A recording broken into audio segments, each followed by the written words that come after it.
Gus Dur Dulu dan Sekarang oleh J. Sujati Jiwandono. Sejak dulu Gus Dur suka bercanda, simpanan leluconnya tidak habis-habisnya. Seringkali saya sudah mendengar lelucon-lelucon itu yang sebagian saya duga diambil dari buku-buku yang juga sudah saya baca. Tetapi dia kreatif, tidak jarang dalam lelucon itu nama-nama pelaku sudah diganti sesuai dengan kebutuhan dan keadaan. Saya sudah memahami jurusnya.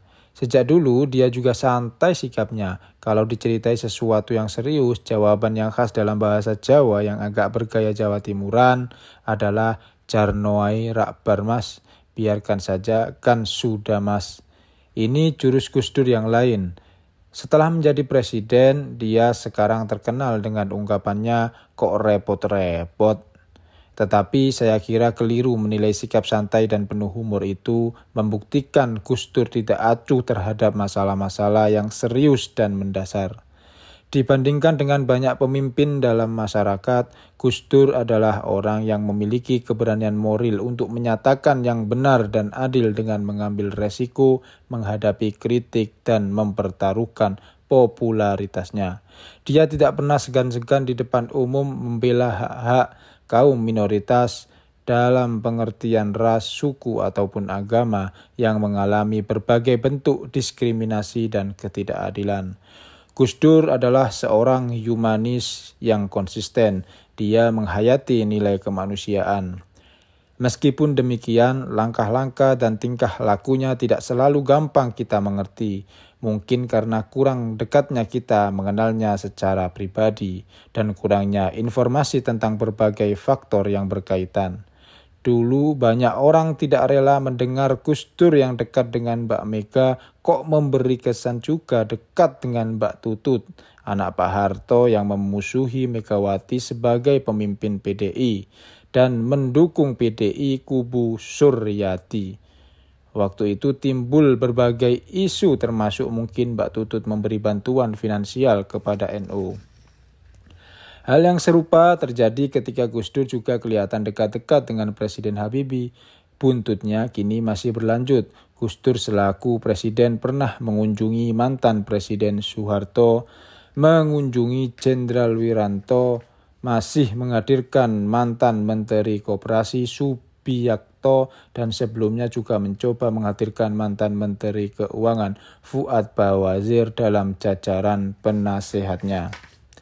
Gus Dur pasti tahu bahwa langkah-langkah seperti itu mengundang kritik. Dia mempertaruhkan popularitas dan yang lebih penting mempertaruhkan kepercayaan orang. Orang pasti bertanya-tanya apa sih artinya itu semua? Tetapi saya kira semua dapat belajar dari sikap Gus Dur sebagai seorang humanis yang dalam bahasa Inggrisnya compassionate dan forgiving. Para politisi dapat mengambil hikmah yang penting di sini. Lawan politik tidak harus menjadi lawan pribadi. Orang yang diduga bersalah apalagi belum terbukti secara hukum meskipun diduga kuat oleh banyak orang sebagai bersalah tidak harus dimusuhi dan dibenci. Dendam dan kebencian ini nampak telah mendasari juga berbagai konflik di negeri ini terutama di Maluku yang sekurang-kurangnya pada permukaan memberi kesan sebagai konflik keagamaan. Dalam bersikap dan bertindak demikian, Gus Dur tidak berlagak sok suci. Ini juga menunjukkan kerendahan hatinya. Sikap dan langkah-langkah Gus Dur sebagai pemimpin bangsa terutama dalam mendekati bahkan boleh dikatakan merangkul tokoh-tokoh seperti mantan Presiden Soeharto, Jenderal Wiranto dan sebagainya yang di mata banyak orang sudah dicap sebagai kroni-kroni Soeharto dan unsur-unsur Orde Baru memberi pelajaran penting bagi kita semua. Sebagai suatu bangsa, hendaknya kita tidak dicekam oleh dendam dan kebencian terus-menerus. Kalau kita hendak bangkit menjadi bangsa yang damai dan terhormat, yang hendak membangun masa depannya yang lebih adil dan sejahtera. Sebagai bagian dari reformasi, kita memang seharusnya membenahi peranan TNI, tetapi memusuhi TNI sebagai suatu lembaga akan merugikan kita sendiri. Kita akan memerlukan TNI yang kuat, bersatu, berdisiplin, dan profesional. Ini memerlukan proses panjang. Sebab itu, selain sikap dan pendiriannya sebagai seorang humanis yang konsisten dan kerendahan hatinya, langkah-langkah Gus Dur yang seringkali sulit dimengerti juga disebabkan oleh kemampuan Gus Dur untuk berpikir lebih jauh ke depan dan lebih cepat daripada masyarakat lingkungannya. Dia seorang visioner yang tidak mudah diikuti oleh banyak orang lain. Tentu saja sebagai manusia Gus Dur tidak sempurna. Dalam ucapan-ucapannya yang mengagetkan dan susah ditebak kalaupun penuh humor, nampaknya dia sekali-kali tergelincir. Sebagai presiden, dia juga harus banyak belajar terus. Tindakan-tindakan Gus Dur selaku presiden seperti di atas mempunyai nilai yang sangat berharga sebagai langkah-langkah menuju rekonsiliasi nasional. Inilah syarat utama untuk membangun masyarakat Indonesia baru yang lebih adil dan manusiawi. Ironisnya, Presiden Abdurrahman Wahid yang kita akui sebagai Presiden RI pertama yang dipilih secara demokratis sekurang-kurangnya dalam ukuran Indonesia dengan sistem politik yang dilandasi UUD 1945 yang konyol terkesan dengan cepat semakin kehilangan kredibilitas, wibawa, dan kekuasaannya hanya dalam tempo sedikit lebih dari setahun. Terpilihnya Gus Dur sebagai presiden pernah saya tulis sebagai pilihan terbaik bagi negeri ini, khususnya bagi persatuan bangsa. Duet Gus Mega mencegah meningkatnya konflik sosial dan mungkin bahkan menghindari perang saudara. Bagi kaum minoritas dalam pengertian suku maupun keagamaan, kehadiran Gus Dur, sikap dan pernyataan-pernyataannya yang penuh keberanian moral memberi angin dan suasana sejuk. Dia belum ada tandingannya selama ini, tetapi itu saja belum mencukupi. Kinerjanya sebagai pemimpin pemerintahan sangat jauh dari harapan. Bahkan setelah Wakil Presiden Megawati diserahi memimpin pemerintahan sehari-hari. Tentu saja Gus Dur seorang diri, bahkan bersama Megawati tidak mungkin diharapkan menyelesaikan masalah. Tetapi orang-orang yang telah dipercayai untuk duduk dalam kabinet pun, terutama kabinet yang sekarang ini, banyak yang konyol, termasuk yang menduduki pos-pos yang strategis. The wrong man in the wrong place at the wrong time. Tidak mengherankan kalau semakin banyak orang kecewa dengan pemerintahan di bawah Gus Dur ini, termasuk mereka yang sebelumnya pendukung-pendukung kuat. Terlepas dari kabinetnya, Gus Dur sendiri tidak memberikan kesan seorang pemimpin yang bersih dan transparan. Pernyataan-pernyataannya yang tidak konsisten, membingungkan, dan kontradiktif. Kebijakan-kebijakannya memberi kesan seorang pemimpin yang tidak bijaksana. Bahkan beberapa kebijakannya betapapun mungkin baik dalam perspektif yang luas dan secara teoritik, berakibat buruk bagi rakyat banyak, terutama orang kecil. Kenaikan BBM paling menyusahkan orang kecil karena akibat paling buruk menyangkut minyak tanah yang diperlukan mereka. Harga ecerannya bisa menjadi berlipat dua. Kenaikan harga kereta api menyangkut kelas ekonomi, lagi-lagi yang berkaitan dengan orang kecil. Kenaikan gaji menguntungkan kalangan atas. Sementara itu banyak kasus hukum yang berkaitan dengan tindak korupsi dan pelanggaran HAM tidak selesai. Nilai rupiah terus terpuruk, konflik horizontal di berbagai daerah tidak mereda, unjuk rasa yang tidak didasari oleh kesatuan, tujuan, atau dengan sasaran yang tidak jelas, atau mungkin bahkan sasaran yang tidak tepat, semakin marak. Ancaman disintegrasi tetap membahayakan, kehidupan bukan saja semakin sulit tetapi juga semakin tidak menentu dan menakutkan.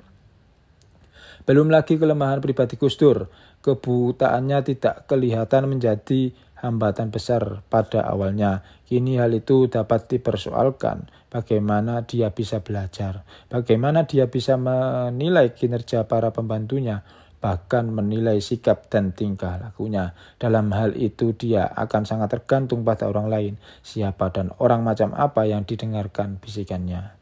Saya khawatir Gus Dur tidak sekedar tidak dapat melihat tetapi sakit. Sikapnya kelihatan semakin seenaknya, keras kepala, tidak bersedia mendengarkan, kecuali orang-orang yang mungkin justru seharusnya tidak layak didengarkan. Pernyataan-pernyataannya di Singapura baru-baru ini merupakan kekacauan pikirannya, apalagi sekarang dia bertindak sebagai menlunya sendiri. Politik luar negeri semakin tidak jelas arahnya, padahal dia praktis menjadi menlunya sendiri, apalagi dengan dengan Menlu yang resmi tidak nampak kompeten. Sementara itu, para politisi di lembaga-lembaga legislatif kelihatan begitu getol untuk menjegal dan mencoba melengsarkan Gus Dur dari kursi kepresidenan. Mereka terus mendesak hak interpelasi dan hak angket, dan semakin banyak bicara soal sidang istimewa MPR untuk menjatuhkannya. Saya tidak tahu apakah para politisi itu menyadari implikasinya. Apakah menjatuhkan Gus Dur tidak akan menimbulkan gejolak yang lebih besar atau mungkin bahkan perang saudara? Bukan hanya para pendukung Gus Dur, tetapi masyarakat Indonesia umumnya belum biasa menerima kekalahan. Kalaupun kekalahan itu akibat proses demokrasi. Sebagai bangsa kita ini masih bayi dari segi kehidupan demokrasi. Sebab itu untuk menghindari konflik sosial yang semakin membahayakan, kalau Gus Dur memang mau bersikap realistis dan memang kiranya tidak dapat menunaikan tugasnya hingga akhir masa jabatan, akan lebih baik bagi bangsa ini kalau dia bersedia mundur dengan sukarela daripada harus dijatuhkan. Seharusnya Gus Dur lebih baik daripada para politisi umumnya yang lebih memikirkan kepentingan pribadi dan kelompoknya yang sempit daripada kepentingan bangsa secara keseluruhan.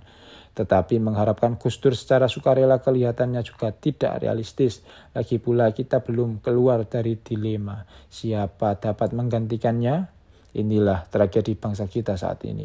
Sejak Soeharto jatuh, bangsa besar yang berjumlah lebih dari 200 juta penduduk ini tidak pernah siap dengan seorang pemimpin nasional.